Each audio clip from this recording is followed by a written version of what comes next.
My name is William Irvin from Five9. I am responsible for channels in the UK, MEA, and our developing territories. Okay. I've been with Five9 for just under 4 years now. And I remember I came home to my house and sort of said to my family, hey, I've joined Five9. And my kids look super, super excited. Oh, fantastic. Burgers for a discount. And I kind of went, no, Five9, not Five Guys. So I had to explain to my kids that it was contact center software, not actually burgers. So I had to take them out in the end for cheap burgers, and that made them happy. Today's going to be broadly an education session. I'm going to talk about how we view the market. Okay. What Five9 does a little bit differently is we sell via resale partners. We are 97% of our revenues through partners. One of our big differences versus our competition is that we don't compete with our partners. You will never see me in a deal with you. You might bump into another partner, Five9, but you'll never see me in a deal with you. Okay. So I have a few slides here that we'll go through very quickly. This is the salesiest of all the slides, and I'm not going to drain it because I realize it can be very boring, but it just talks about a little bit of our background and our history and where we come from. So I'll pick in a couple of numbers there. 20 plus years in the cloud. So Five9 has never sold an on-premise platform. We've never built a piece of hardware. We've never created a DVD that we would give to a service provider or a VAR to build into their network. It's only ever been a cloud service. Some of our competition lever that as a disadvantage. Say, hey, you don't know, you haven't had that experience. But we've migrated over 3,000 customers. So over 3,000 customers we've brought to the cloud. So we've learned a lot in those 20 plus years of migrating customers to the cloud. Yes, we didn't live on premise, but we know how to take them to the cloud. The other one I would point out, it's key for me, Net Promoter Score. So Net Promoter Score is becoming very common as a measure of an enterprise. It's not a standard contact center measure. It's not first call resolution. It's not average handling time. Those are the more under the hood measures. Net Promoter Score is that measure of the overall enterprise. Five9 as an entity and our partners, with our partners, have a measure of plus 86 for delivery of the contact center and support of the contact center. That's incredibly valuable. That shows that when we bring you as partners on, we train you well, we coach you, and when we deliver together, we deliver the right solution. What we said we would deliver in the sales cycle gets delivered. The other one, the last one I'll drain before we jump on, reliability. We're eponymously named. We name ourselves Five9, the measure of high availability. That's less than 6 minutes downtime a year. So if you're a resale partner, or if you're an enterprise looking for a contact center, you know our platform is going to be available, right? That is our last 12 months performance, less than 6 minutes downtime. So what does that mean for you if you're a partner? Well, it means no calls from your customer complaining about availability because this thing stays up consistently and reliably. That can't be said for all of the cloud platforms, okay? We've built a really solid structure, okay? So that's the only salesy one I'm going to try and do. I just want to talk more about a little bit of our view of the industry. I'm quite impressed. I've managed to get in 4 or 5 minutes now and have not yet mentioned AI, but I'm going to have to do it now because we all have to talk about it. AI is two things. It's really AI and automation, okay? And it's the transformational wins behind us in the contact center at the moment. Everyone is talking about the difference we're making in the contact center. Gartner reckons about $80 billion of savings per year when AI and automation are put into the contact center. Metrigy are saying to us 30% of human agent tasks today will move to be delivered by the automation and AI. We're not quite so extreme in our views, right? We see AI as incredibly useful for the high volume but very low complexity tasks. So say you want to phone your municipal council and check when bin collection is. Say you want to phone the hotel you're staying at and know that they have got parking on site. AI is fantastic for that, right? But where human empathy is needed It's just not possible. So the high volume, low complexity, AI is fantastic. But the high complexity, low volume, that's where a human is still necessary, and a human augmented by AI. I'll get onto that a little bit later, talk about our view of that world. The other one I'll take from here, and I won't go through them all, is as we've scored out omnichannel. So what came before omnichannel? Anyone remember what it was? What before we all called it omnichannel, what did we call it? Anyone? Perfect. It was multi-channel. And multi-channel was when we added email onto a contact center, then chat, and then embedded in an app. So we added all these things on contact centers, and a lot of them were very disparate systems. They weren't connected and integrated together, so the experience wasn't great. Now let's look at the audience. There's broadly Gen Z, some millennials, and there's even a couple of boomers sitting right at the back, but they're my colleagues, so I can say that. Gen Z and millennials won't touch voice. My kids, I have to text my kids to get them to answer the phone to me when I call them, because they look at their phone like, why is dad calling? So I text them in advance and say, answer the phone when I call. So we're moving from the mindset of omni-channel to opti-channel, and that's opti-channel from a generational perspective, right? If you're Gen Z, the lower half a millennial, you want to communicate probably by WhatsApp, probably by SMS. But then for us as well, we're in situations where you're in the back of a boring presentation by a Scotsman in Utrecht, and your bank is communicating with you. So you want to chat, right? You don't want to do voice at that point. So we're in a situation where we have to see all of those channels being supported, one from a generational perspective, and then secondly from a situational perspective as well. So those are the key trends that we see. And we see now pretty much every contact center that we position, deploy, and sell today, taking that opti-channel approach. And here in Europe, we're playing a little bit of catch up because the Americans have adopted much faster, but we're seeing AI in about 15 to 25% of our deployments, which is, considering where we are, very, very impressive. Okay. Change, deal with it. It's quite a severe statement to put like that. It sounds quite harsh, but if we're in the corporate world, we have to understand that is constant, right? And even more so in technology. And if we think about those influencing tailwinds, so we've had cloud over the last 15 years.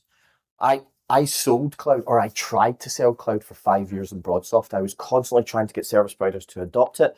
We were pushing in against people who consume perpetual software. They didn't want it because their buying models didn't support it. So that was the first transformational change when we moved to cloud and organizations consumed it, right? The second one, obviously, is AI, right? So we've had AI coming out of the back of the pandemic, and it's made such a significant change. And there's kind of an analogy here. And just be clear, so I live in Belfast. That's not the Titanic. That's not the doomed ship, the Titanic. We picked a QE2 because marketing got hold of the slides and they didn't like that the Titanic was on it. If we think of the contact center originally, it was like that QE2. It took a long time to get somewhere. You bought it and then that's what you had. And then along came cloud. And cloud was on a different plane, and it took us somewhere at a different level, at a different pace, okay? And in the last 18, 24 months, AI has come along. And AI has come along so fast that organizations have almost come a little bit dejected and skeptical of some of it. Quick hands up, does anyone know who Klarna is? Klarna, the Afterpay service? So Klarna's CEO, and he's quite a protagonist, has come out and said, AI will replace 800 plus of my agents. And he swapped out 800 agents for an AI-based system. And that's worked, okay? And it has hit the headlines, and it has hit a lot of the contact center vendors, because the stock market looked at that and went, well, hang on, this guy's transforming his contact center like that by putting AI in and taking agents and cost out of his business. But his CSAT scores have dipped significantly. So there's a danger when we transform too quickly. Transformation has to be carefully done, especially in the contact center, which is, after all, the front door to your business. Okay. So where are we now? We're at a point where our first cycle of AI is coming to completion. We're building upon the second cycle, and vendors like Five9, vendors like Talkdesk, and the other big vendors have a story to tell. We had to have the story to tell because the stock market beat up on us when we weren't ready to tell it first time round. Okay. We launched what is Genius AI approximately 2 weeks ago. This is a full cycle process. I'm going to take you through a use case with one of our customers and show you the value. And this is part of our challenge. Our historical challenge is these companies are full of engineers who talk about machine learning and AI and all of the technology. We don't talk outcomes. We don't talk use cases anywhere near enough. So we've went and invested very heavily in building this process that starts from the start of the journey to the completion of the customer journey. So this is where it gets about as technical as I will take it, right? So this is really practical AI, and we have a product set across the board from the first interaction to within the interaction to where we complete and can report on the back end. So the intelligent virtual agent, what does it do? It augments the human agent on the front end. It removes those menial tasks from the human agent, allowing their mental capacity, their cognitive abilities to focus on the very high value elements. So that's those simple tasks can be done by the virtual agent. And even if it gets escalated and has to be more complex and dealt with by a human, the virtual agent has captured the information. The knowledge of what the interaction is about is captured and presented to the agent, or as we call them now, advisors. We're evolving the language. Agent assist, what does that function do, right? Hands up here if you've ever dreamed of being a contact center agent. In fact, hands up if you've ever been a contact center agent. You've done the job. Was it an easy job? Was it your favorite job? It was not your favorite job. No one ever goes up wanting to be a contact center agent. It's often transactional. It's often a job you do between college or while you're at college or while you're looking for the next job. But it's a tough job. It's a really tough job, and I can see you nodding. That's a really good thing. What we have to do is mindful of the agent's mental health, of the agent's capacity. And where generative AI is it's helping the agent. What's one of the toughest things you have to do as a contact center agent? Would it be after the call to summarize the call? No one likes it. Wrap up work, after call wrap up work. So what we do now with AI is the AI is transcribing the call throughout. As you're dealing with a customer, they transcribe the call, and then at the end, it's ingested into Gen AI, and out comes a 1, 2, or 3-page summary, 3-paragraph summary of what the call is about. And then you hit a button that says agree, and then it gets submitted to the CRM. Would that make your life a lot easier if that was the case? Yeah. So this is about supporting the agent and making the agent's life a little bit better. What does that do for us? Well, it decreases agent churn because the agent's life isn't quite as difficult. So the first 2 pillars. So first interaction, during the interaction, and then post the interaction. Contact center reporting teams are often huge groups of people in an organization who are constantly looking for the needles in the haystack. And what Gen AI has done here is almost democratized access to those needles, right? You turn on Gen AI, and again, it takes all those summaries that you've hit submit on, and it pours through them, it parses through them, and then it sees and understands what is coming into the contact center. So effectively, it bubbles up all the needles in your contact center and then presents them to you, the contact center manager or the reporting team. So you don't have to go and build your reports and your filters on what you think is happening. What is actually happening is presented to you. Why is that important? Well, it means the team that run this element have an element of continual improvement. They are constantly reaching back into the business decision makers, the business owners, and can tell them what's happening. Okay, so it gives and it becomes that life cycle, gives a real-time life cycle feeding back round into the contact center. That's as technical as I get, but I want to talk about a use case, right? The Ivy Collection. Has anyone heard of the Ivy?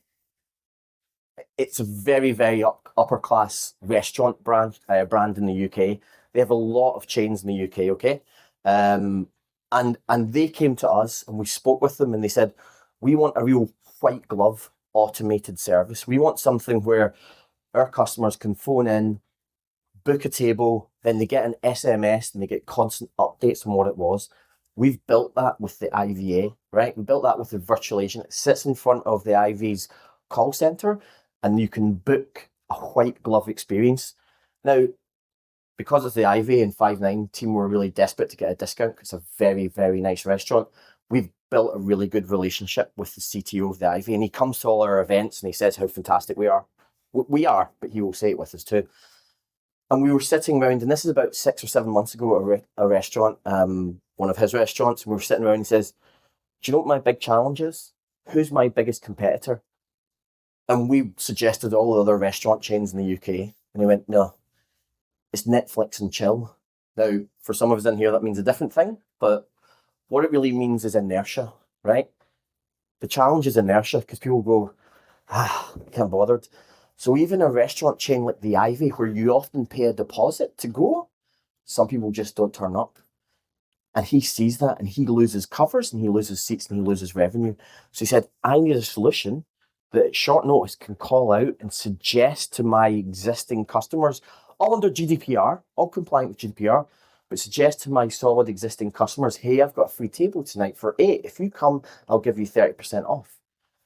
And using the IVA function, using our virtual agent outbound dialer, he's built that system that now sends out, based on the performance, based on the previous day's covers and no-shows, to his existing customer base, what tables might be available. Hey, I've got a deal for you, 25% off, table for 4, come and have fun.